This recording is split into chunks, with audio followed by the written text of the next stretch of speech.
Selamat mendengarkan podcast ini. Kasih karunia artinya, saudara, pemberian yang cuma-cuma. Pemberian yang diberikan tanpa menuntut barter dari si penerima. Anugerah atau kasih karunia juga berarti pemberian tanpa melihat kelayakan atau kepantasan si penerima anugerah. Anugerah juga berarti pemberian yang diberikan kepada pihak yang lebih rendah derajatnya dari pihak yang lebih tinggi derajatnya. Dalam hal ini Tuhan memberi sesuatu. Dan yang paling penting, saudaraku, anugerah adalah pemberian untuk memenuhi suatu kebutuhan yang paling penting. Tidak bisa dikatakan anugerah jika sesuatu yang diberikan itu bukan sesuatu yang bernilai. Dikatakan anugerah jika pemberian itu adalah sesuatu yang penting, yang bernilai, yang menjawab tuntas suatu kebutuhan. Jika kita bicara mengenai anugerah atau kasih karunia, apa sebenarnya yang muncul di dalam pikiran Bapak Ibu saudara sekalian? Apa yang muncul di dalam benak kita, saudara? Kalau di kalangan orang-orang Kristen, bicara mengenai kasih karunia atau anugerah, asosiasi dan asumsinya langsung tertuju kepada keselamatan. Bahwa kita terhindar dari neraka, diperkenankan masuk surga. Dosa-dosa kita diampuni. Dan yang berikut sebagai tambahan, bicara mengenai anugerah dan kasih karunia, asumsi kita tertuju kepada pemeliharaan Tuhan, berkat Tuhan, jaminan dari Tuhan yang tiada batas. Sebenarnya tidak salah, saudara. Tetapi kalau kita tidak memahami kebenaran secara utuh, kalau kita tidak memahami kebenaran Alkitab secara lengkap, itu bisa meleset, saudara. Anugerah kasih karunia diberikan kepada kita. Itu memiliki fokus. Dan fokus itu tidak dimiliki oleh sumber manapun. Di dalam anugerah, Tuhan memberikan kepada kita potensi, fasilitas untuk menjadi manusia yang agung. Potensi fasilitas untuk menjadi manusia yang sempurna. Ini mestinya yang menjadi orientasi kita. Justru ketika Tuhan memberikan kita anugerah atau kasih karunia, hidup kita akan disita untuk fokus, untuk berorientasi kepada maksud tujuan kasih karunia anugerah itu diberikan. Kalau kita membaca Kejadian pasal 6, saudara, mengenai kisah Nuh. Manusia begitu bejat. Manusia rusak. Dan Alkitab mencatat hal itu memilukan hati Allah. Tetapi Nuh mendapat kasih karunia. Dari sekian banyak manusia yang rusak, yang memilukan hati Tuhan, Bahkan secara ekstrim dikatakan Allah menyesal karena menjadikan manusia. Kalau dipersoalkan, masa Allah bisa menyesal kalau Allah Maha Tahu? Sebenarnya kata menyesal merupakan penekanan dari perasaan Tuhan yang terluka. Kalau dalam teologi itu disebut bentuk antropomorfisme. Jadi Allah digambarkan seperti manusia agar pembaca Alkitab bisa merasakan pedihnya hati Tuhan tersebut. Hal itu memilukan hati Allah. Allah menyesal mengapa Ia menciptakan manusia. Tetapi Nuh mendapat kasih karunia.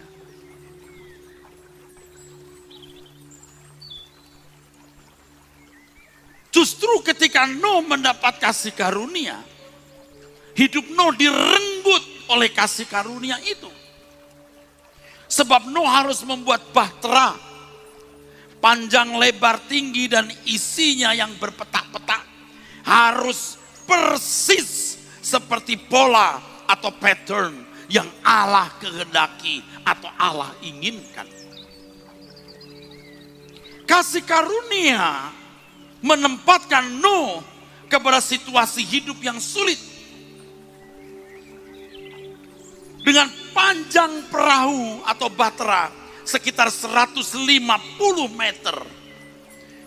Dengan kondisi manusia yang belum menemukan teknologi seperti teknologi kita hari ini, itu masalah besar.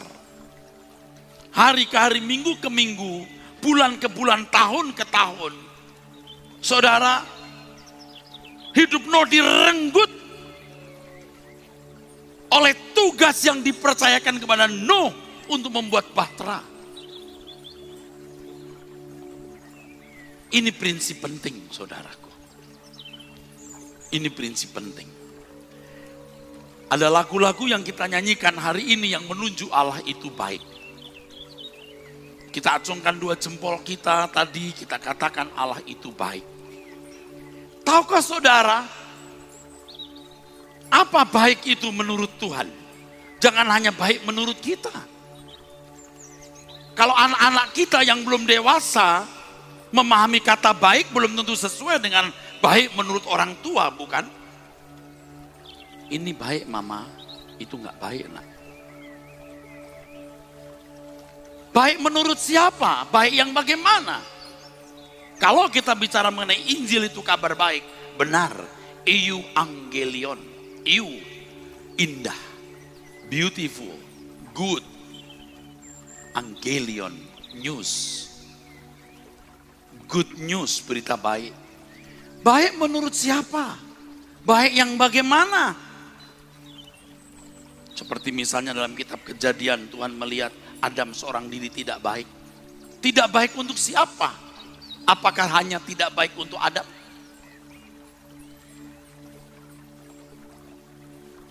Kalau direlasikan, dihubungkan dengan mandat Allah kepada Adam untuk mengelola bumi, apakah tidak ada kaitannya? Tentu ada. Tadi saudara sudah mengatakan Allah itu baik. Baik yang bagaimana, saudara? Kalau kita tidak bertumbuh dalam pengenalan akan Allah, tidak bertumbuh dalam pemahaman yang benar akan kitab suci kita ini, saudaraku, kita sesat.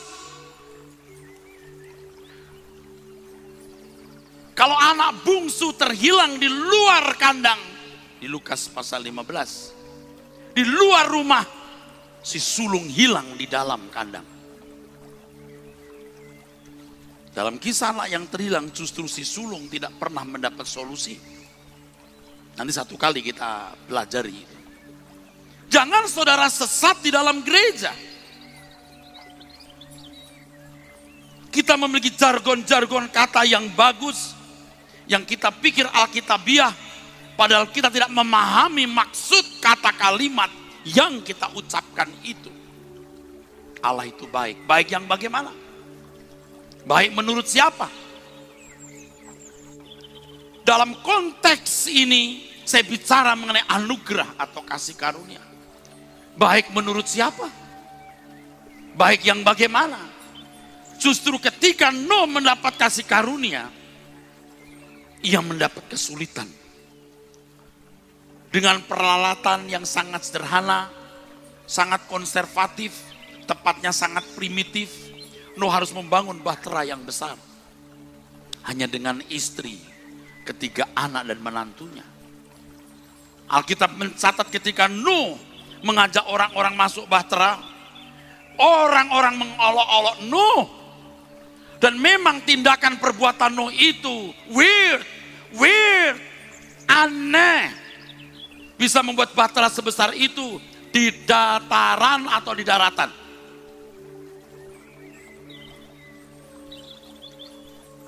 Tidak masuk akal. Apalagi pada waktu itu saudara sekalian, tentu ekosistem bumi bagus, tidak ada banjir. Sekarang Nuh berkata akan ada banjir yang memenuhi bumi. Tidak masuk akal. Tapi Nuh mendapat kasih karunia. Dan dia menangkap. Dia menyambut kasih karunia dengan respon yang benar. Pertanyaannya untuk kita, dalam konteks hidup sebagai umat perjanjian baru, saudara mengenal kasih karunia? Kasih karunia macam apa yang Anda pahami? Dan bagaimana Anda menangkap atau menyambut kasih karunia itu? Bapak Ibu saudaraku sekalian, tadi saya sudah sebut satu hal. Dan ini menjadi satu hal yang utama, bahwa di dalam kasih karunia Tuhan ada potensi, ada fasilitas manusia menjadi manusia agung, manusia yang mulia, menjadi manusia yang sempurna. Dan ini harta yang lebih dari semua harta. Kalau hanya diberkati dengan berkat jasmani, berkat finansial dan segala fasilitas, itu belumlah agung dan mulia. Kalau hanya memiliki rumah tangga yang bahagia, anak-anak yang baik dan sempurna, itu belumlah sebuah berkat yang agung dan mulia. Sebab semua harus kita tanggalkan, saudaraku. Dan betapa pedihnya waktu seseorang harus menanggalkan semua yang diusahakan, diupayakan dengan keringat dan air mata. Kasih karunia itu memiliki fokus, memiliki orientasi supaya kita menjadi manusia yang agung. Dengan menjadi manusia yang agung, manusia yang mulia, manusia yang sempurna, kita layak untuk bersanding dengan Tuhan Yesus. Sehingga Tuhan Yesus menjadi yang sulung di antara banyak saudara. Atau kalau dijelaskan dari aspek lain, supaya kita bisa menjadi mempelai Tuhan. Ini fokus, ini orientasi. Dan kasih karunia ini mestinya merenggut hidup saudara, merenggut hidup saya untuk sampai pada fokus, sampai pada orientasi itu, tujuan kasih karunia diberikan. Itulah sebabnya saudaraku sekalian, ketika Tuhan Yesus hendak naik ke surga, ada pesan penting. Biasanya kata-kata wasiat itu kata yang dianggap lebih bernilai dari kata-kata yang pernah diucapkan seseorang sebelum meninggal dunia. Tuhan Yesus naik ke surga bukan meninggal dunia. Dia menerima kembali kemuliaan. Menerima kembali kemuliaan pemerintahan. Ia duduk di sebelah kanan Allah Bapa, artinya menerima kuasa pemerintahan. Pesannya adalah jadikan semua bangsa muridku. Ubah mereka. Suruh mereka belajar Aku yang akan mengajar sendiri. Jadikan semua bangsa my own disciple. Jadikan muridku. Kamu jadi mentor. Bukan mediator. Aku yang akan memuridkan mereka. Pertanyaannya saudaraku, apakah saudara telah sungguh-sungguh menerima paket kasih karunia itu dengan baik? Hal dimuridkan, hal diubah oleh Tuhan, itu harus hal yang menyita hidup kita tanpa batas. Jadi habis. Studi, berkarir, bekerja, menikah, punya anak, itu dukungan. Itu support, bukan sambilan. Itu dukungan. Dukungan supaya terselenggara proses pemuritan yang Tuhan kerjakan dalam hidup kita masing-masing. Tapi konyolnya saudara, jauh lebih rusak dari apa yang saya katakan.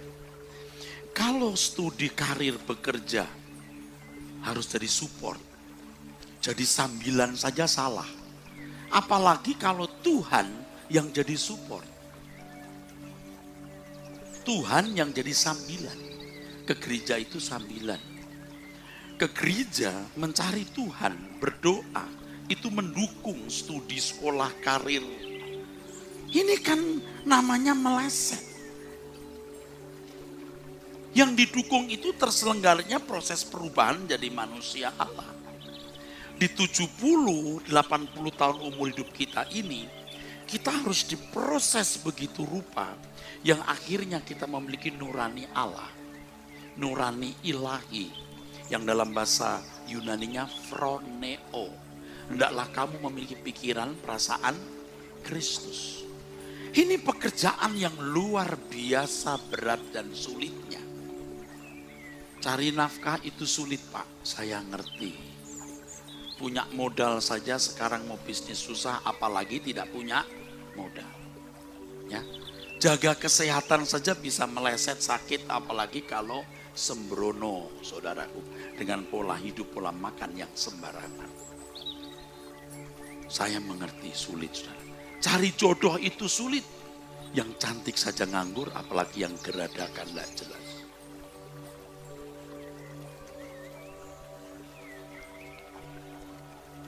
Tapi dari semua kesulitan, yang lebih sulit itu menjadi anak Allah yang berkenan.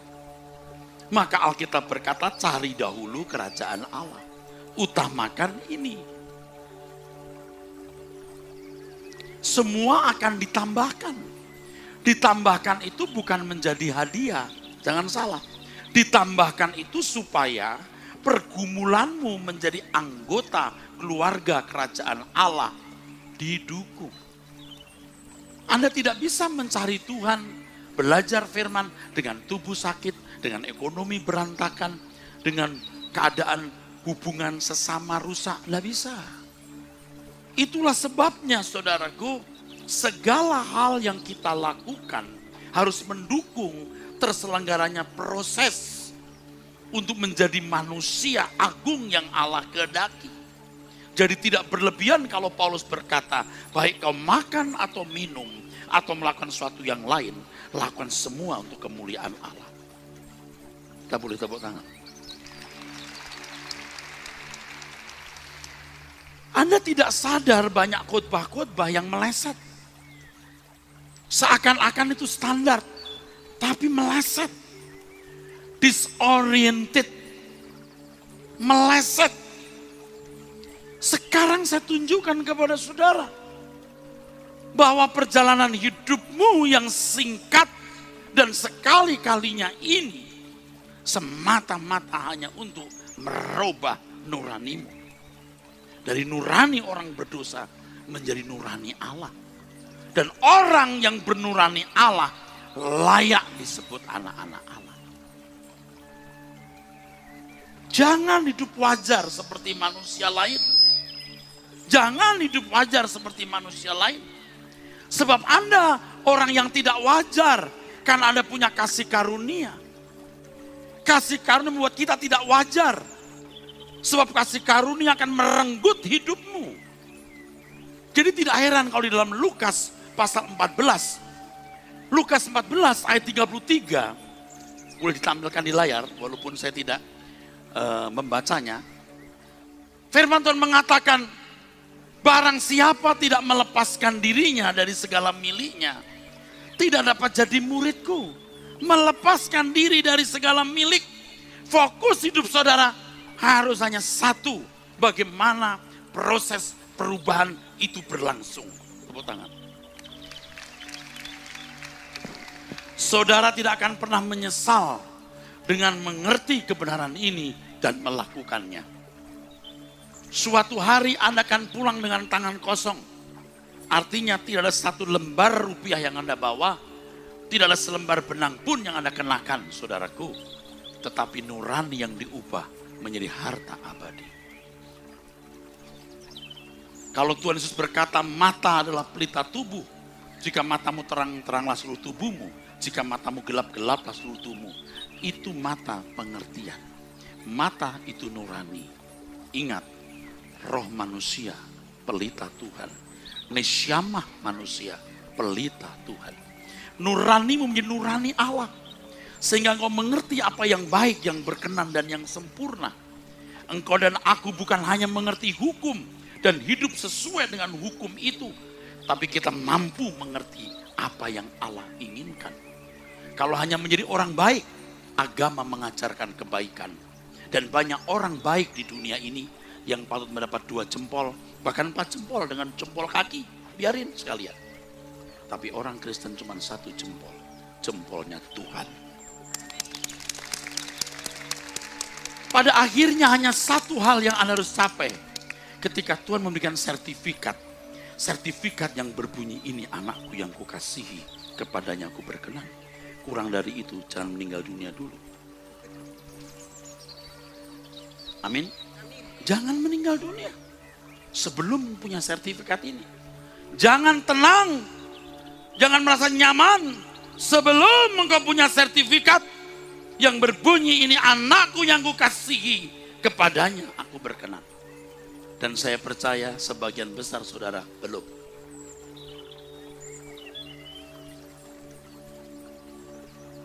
Benar atau salah?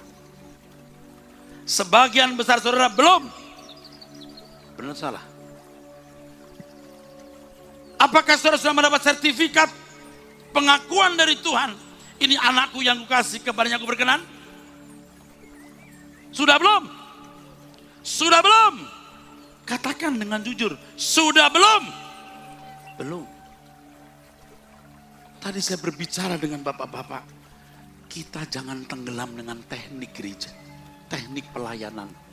Periksa diri, kita ini belum benar. Saya sering mengatakan kalimat ini, saya katakan kepada bapak-bapak hamba Tuhan, Tuhan, aku belum menemukan engkau sebagaimana mestinya.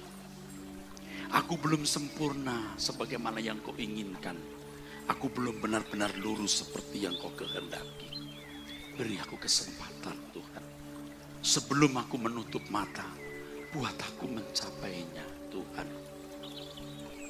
Jangan cari duit. Jangan cari pangkat atau gelar untuk kesenangan. Tapi cari semua itu untuk mendukung terselenggaranya proses pemuritan kita. Kalau kamu tidak melepaskan dirimu dari segala milikmu, kamu tak dapat jadi muridku. Hidup kita disita untuk itu. Jangan terbalik. Kita ke gereja hanya supaya Tuhan mensupport studi, mensupport karir, mensupport rumah tangga, mensupport kesehatan. Terbalik. Dan selama ini tanpa disadari banyak orang sesat. Saya kira termasuk sebagian besar saudara. Tapi hari ini, siang ini, kalau Tuhan membuka mata kita, kita bertobat.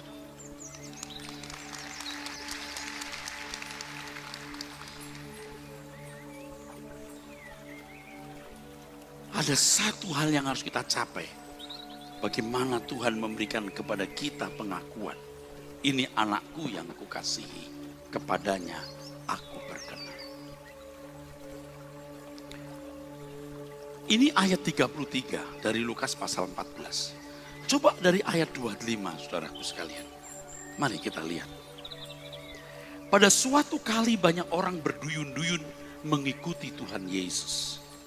Dalam perjalanannya sambil berpaling, Tuhan Yesus berkata kepada mereka.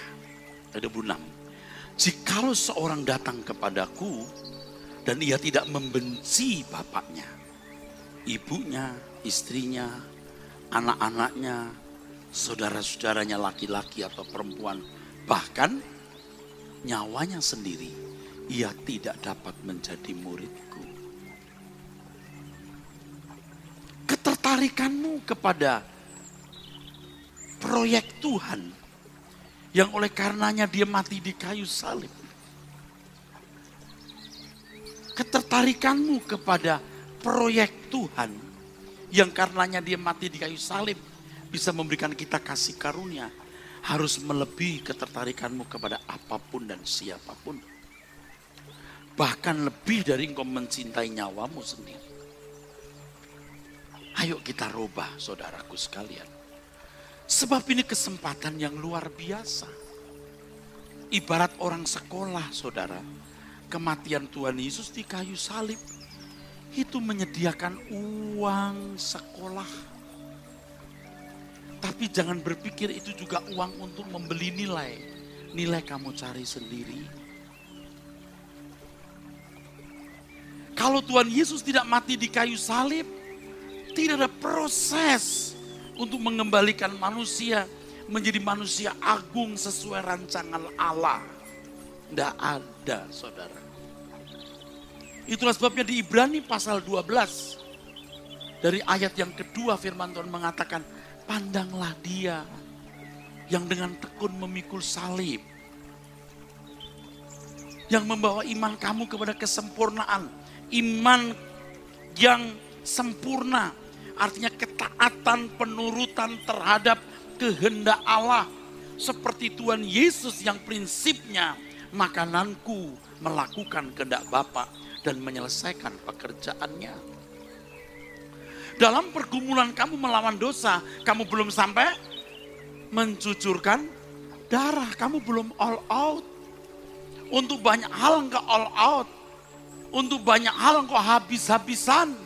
Tapi kenapa untuk perubahanmu memiliki iman yang sempurna, artinya penurutan terhadap Bapa, engkau tidak all out. Ayat yang kelima, 6, 7. Kalau kamu dihajar atau memberi diri dihajar oleh Bapa, kamu jadi huios, anak yang sah. Tapi kalau kamu menolak didikan, kamu notos, artinya anak yang tidak sah. Jadi pengesahanmu jadi anak yang sah atau tidak, jadi huios atau notos, tergantung responmu terhadap kasih karunia yang Allah berikan.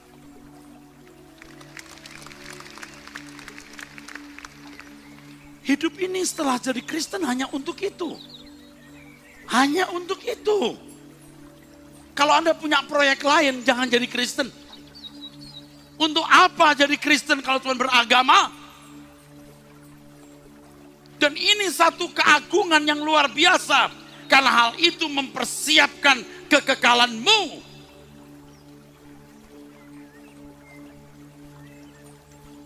Kasih karunia justru menempatkan saudara dan saya ke situasi yang sulit. Tetapi harus dialami. Seperti Tuhan Yesus dengan tekun memikul salib, ganti sukacita. Ibrani yang di dalam pasal 12 ayat 3, 4, 5. Dengan tekun memikul salib. Menanggung bantahan yang sehebat itu terhadap dirinya dari pihak orang-orang berdosa. Supaya jangan kamu menjadi lemah dan putus asa. Terus, dalam pergumulan kamu melawan dosa. Dosa dalam dirimu, karakter rendah dalam dirimu, nafsu rendah dalam dirimu, karakter rusak dalam dirimu. Melawan dosa, kamu belum mencucurkan darah.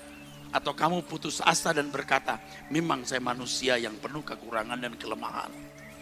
Ketika orang berkata, aku manusia yang penuh kelemahan kekurangan, titik, dia putus asa. Kita memang manusia penuh kelemahan dan kekurangan, tapi enggak titik. Kita berkata, aku berjuang untuk membuang ini dan menggantikan dengan karakter Kristus.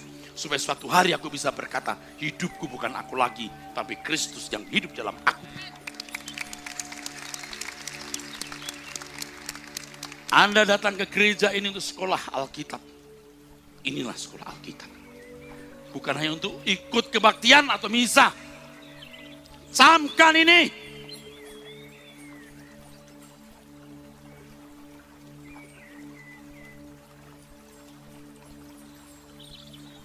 Jadikan hari-hari hidupmu, hari-hari berjalan dengan Tuhan. Hari-hari di mana saudara akan mendapatkan perubahan-perubahan. Sebab setiap saudara itu memiliki paket didikan dari Tuhan. Setiap pribadi itu punya kompleksitas, punya keunikan. Kalau di sekolah, saudaraku, di perguruan tinggi, saya sangat mengerti itu karena saya menjadi pimpinan sekolah. Kalau dulu saya menjadi rektor, sekarang saya menjadi ketua program doktoral. Saya mengerti setiap dosen sebelum memberi kuliah, mengampu salah satu mata kuliah. Di awal semester dia harus membuat yang namanya kontrak perkuliahan. Pertemuan selama 32 kali dalam satu semester misalnya. Seminggu 2 kali misalnya. Apa yang diajarkan? Dan usai akhir semester, apa yang diterima, dipahami oleh mahasiswa. Buku-buku apa yang menjadi referensinya. Apa yang diajarkan di pertemuan pertama, kedua, ketiga, itu kontrak perkuliahan, saudara. Alas yang maha bijak, Bapak yang mendidik, Tuhan Yesus guru kita yang agung pasti mengenal individu per individu yang masing-masing punya keunikan. Kalau kontrak perkuliahan seorang dosen satu untuk semua mahasiswa. Tapi kalau Tuhan, setiap orang punya kontrak perkuliahannya sendiri. Sebab masing-masing kita punya karakter yang beda dan memiliki keadaan yang berbeda. Dan Tuhan dengan telitinya dalam segala hal turut bekerja mendatangkan kebaikan. Kita beri tepuk tangan. Oleh sebab itu begitu Anda melek mata pagi hari, itu kontrak perkuliahan sudah mulai jalan, Pak. Di 70 tahun umur hidup kita, ini namanya durasi waktu.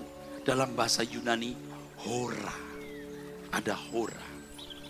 Di sepanjang hora ini ada kronologis, kronos. Diterjemahkan waktu juga dalam bahasa Yunani. Ada kronos. A, B, C, D. Dan di setiap kronos itu ada momentum namanya kairos. Hebat bahasa Yunani itu. Ada hora.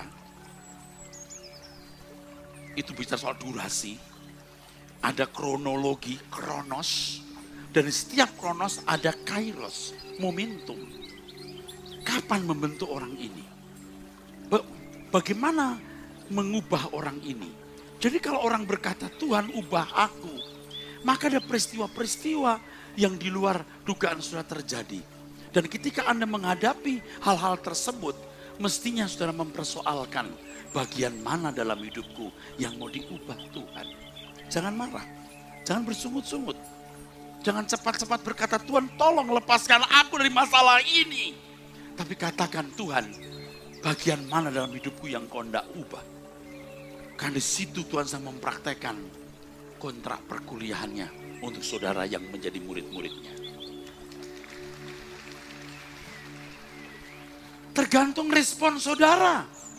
Hidup ini bernilai. Bukan karena kita punya pekerjaan dengan gaji besar. Hidup ini bernilai. Bukan karena kita kaya bisa beli mobil bagus, rumah bagus, pakaian modis, barang branded. Hidup ini mulia, agung, mahal, berharga, bernilai. Karena ada kontrak perkuliahan dari Allah yang maha agung untuk orang-orang yang dikasihinya.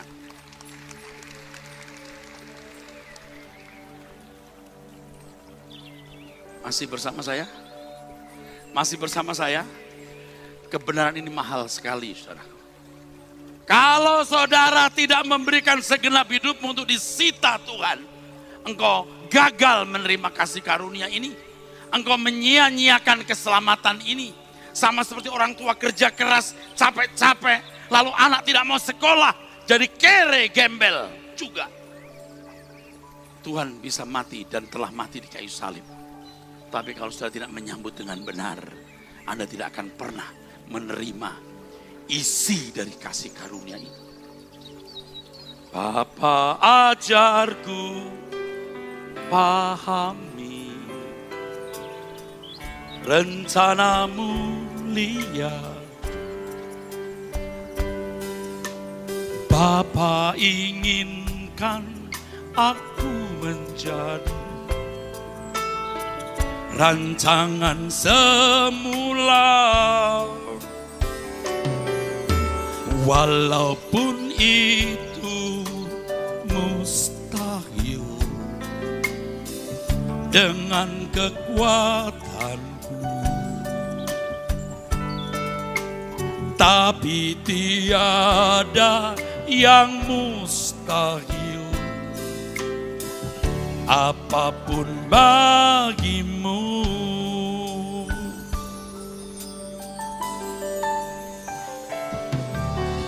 Bapa, ajarku pahami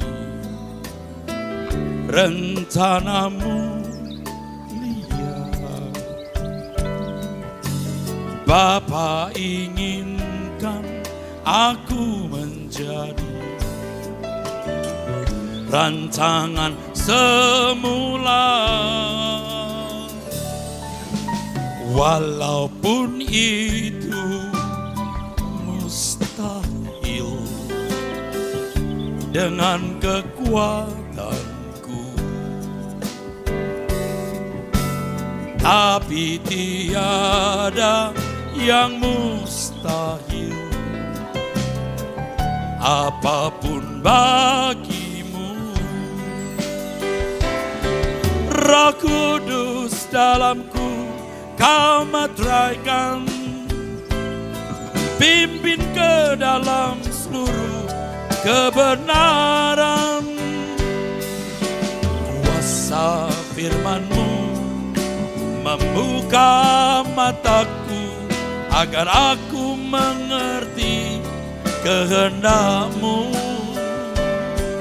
dalam segala hal.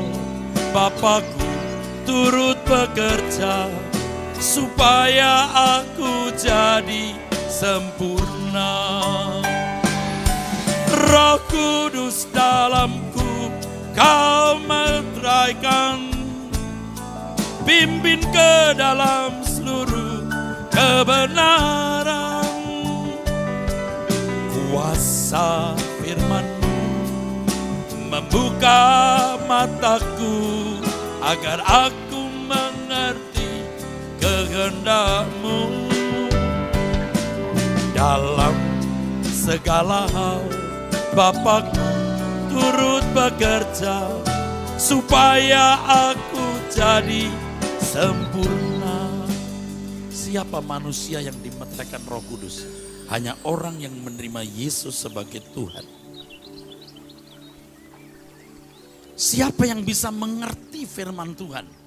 Roh Kudus yang dimeteraikan itu membuka pikiran kita. Tetapi kalau kita tidak belajar firman dengan sungguh-sungguh, apanya yang mau dibuka? Tuhan berkata bahwa Roh Kudus akan mengingatkan kamu atas segala sesuatu yang kukatakan. Jadi ketika kita menghadapi berbagai kejadian-kejadian hidup, Roh Kudus berbicara. Logos atau firman yang kita pelajari diingatkan kembali. Dan Allah bekerja dalam segala sesuatu mendatangkan kebaikan. Itu yang tadi saya katakan, fasilitas kasih karunia. Di dalam kasih karunia ada fasilitas. Ada kemungkinan, ada kuasa supaya menjadi anak Allah. Selama ini kita dinina-bobokkan dengan kesenangan-kesenangan dunia dan kita tidak belajar. Kita tidak bertumbuh dengan benar. Betapa kecewa hati Tuhan, saudaraku. Alkitab mengatakan kamu belum mencucurkan darah. Kalau kita lihat anak-anak yang tidak belajar rajin, berangkat ke sekolah pakai baju seragam, di jalan buka baju ganti kaos. Sekolah hanya karena mau punya satu status pelajar atau mahasiswa tapi tidak belajar. Orang tua bangun pagi, dagang, menghadapi preman jalanan, belum yang diomel-omelin atasan kalau dia kerja di satu perusahaan, supaya anak bisa bayar uang sekolah, bisa pakai baju seragam, bisa beli buku. Lalu anak tidak belajar. Ngerti nggak? Betapa kurang ajar anak itu. Sama. Ini analogi dengan hubungan kita dengan Tuhan. Dia mati di kayu salib menebus dosa kita. Yang hari ini kita rayakan dengan perjamuan kudus. Dan setiap kali kita merayakan perjamuan kudus, sering air mata kita berlinang-linang. Kita menangisi korban Tuhan. Tapi Tuhan berkata, tangisi dirimu sendiri. Tangisi dirimu, ratapi dirimu. Ngerti gak, aku seperti ini karena kamu. Supaya kamu berubah. Sebab kalau kamu tidak melakukan kehendak Bapa, kalau kamu tidak kudus, Tuhan akan berkata, aku tidak kenal kamu. Jangan kita memahami kasih karunia dengan pikiran dangkal, naif, dan bodoh. Seakan-akan dengan kasih karunia itu kita mudah masuk surga. Padahal Alkitab berkata, berjuanglah masuk jalan sempit. Karena banyak orang berusaha masuk tapi tidak bisa masuk. Alkitab jelas berkata, banyak yang dipanggil, sedikit yang dipilih. Jangan bicara mengenai kasih karunia, kemudian kita berpikir bahwa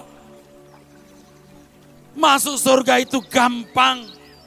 Kehidupan dapat dijalani dengan mudah karena punya Tuhan Yesus yang melindungi, menjaga, menjamin.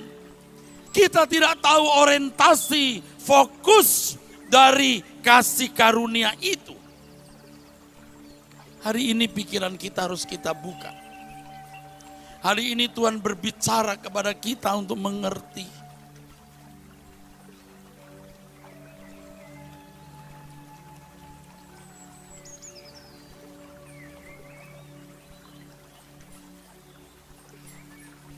Saudara mau menjadi indah di mata Tuhan? Coba anak-anak, kalian tahu anak-anak bagaimana membahagiakan orang tua. Orang tua tidak menuntut kamu belikan emas berlian. Ketika mama papa melihat kamu belajar dengan tekun, kamu bawa nilai yang bagus kepada mama papa, itu kebahagiaan. Walaupun mungkin papa mama tidak ngomong sepatah kata, tapi ketika guru berkata, anak bapak ibu, anak bapak ini anak yang baik. Ini ranking ketiga, 2 atau 1. Orang tua bahagia. Tapi kalau orang gurumu berkata, Pak, tolong diperhatikan anak bapak. Sering gak masuk sekolah. Nilainya seperti ini bisa gak naik kelas. Kemarin dia berkelahi dengan teman. Kemarin dia distrap, dihukum karena dia melawan guru. Hati orang tua luka. Kamu dilahirkan dengan mempertaruhkan nyawa mama. Bahkan bisa-bisa papa jadi orang yang siap masuk penjara. Bisa korupsi, nyolong demi anak. Kalau anak tidak sungguh-sungguh, saya tidak suruh orang tua nyolong. Tapi ada bapak-bapak yang terpaksa harus tidak jujur demi anak-anak. Tapi itu salah, tidak boleh. Lalu anak-anak tidak sungguh-sungguh. Sekarang kita memandang Tuhan Yesus yang berjalan di sepanjang Via Dolorosa, memikul salib, ludah-ludah tertimpa atas tubuhnya, sekujur tubuhnya penuh luka. Untuk apa? Supaya ia bisa memberi kasih karunia kepada kita. Lalu kita tidak mau mengerti kasih karunia itu.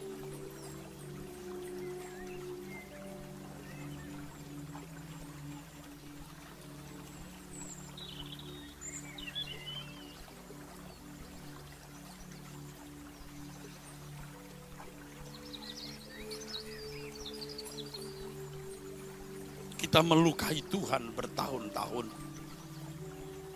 Kita seperti anak sekolah yang tidak pernah pintar, tidak pernah lulus.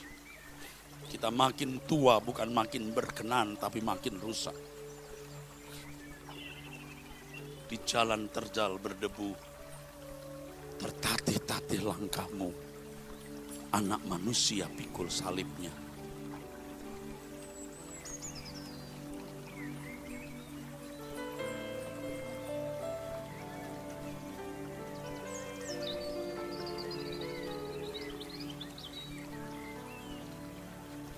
Kalau kita masih anak-anak, kanak-kanak mungkin tidak terlalu masalah. Tapi kita makin tua Bapak Ibu. Kita akan berdiri di hadapan pengadilan Tuhan.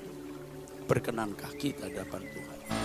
Saya mau tanya, berapa banyak anak-anak yang hadir di sini? Yang pada siang ini mau berjanji mencintai mama papamu. Engkau mulai mau sekolah dengan sungguh-sungguh. Engkau mentaati orang tua. Engkau berprestasi di sekolah, engkau tidak bergaul sembarangan, tidak pacaran sebelum waktunya. Saya mau lihat anak-anak muda angkat tangan, anak-anak angkat tangan. Semua anak-anak, tinggi, tinggi. Saya mau tanya, semua. Apakah siang ini kamu bertobat? Siang ini kamu bertobat, anak-anak dulu, anak-anak saja. Saya mau tanya anak-anak yang mau bertobat berdiri di tempat. Saya mau berdoa beberapa menit. Berdiri.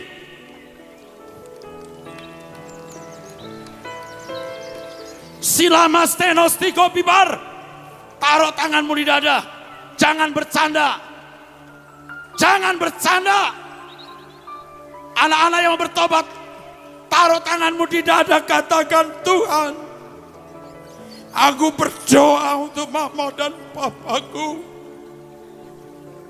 Berkati mama dan papaku. Ampuni aku telah berbuat salah kepada mereka. Sekarang orang tua yang nyanyi. Anak-anak berdoa. Sesungguhnya sengsaramu. Anak-anak berdoa. Kamu akan merasa jamahan Tuhan. Kilomasidata sinamati torgi. Haleluya. Ayo, kamu berdoa anak-anak. Tuhan jamah. Berdoa anak. Abi nasa. Anak-anak berdoa. Sesungguhnya sengsaramu karena. Anak-anak yang belum berdiri, kamu berdiri sekarang. Kamu jangan sombong, berdiri. Yang belum berdiri, berdiri anak-anak muda. Biar kau bertobat siang ini. Berdoa nak.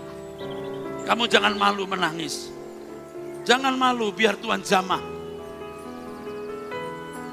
Kamu panjang umur nanti nak.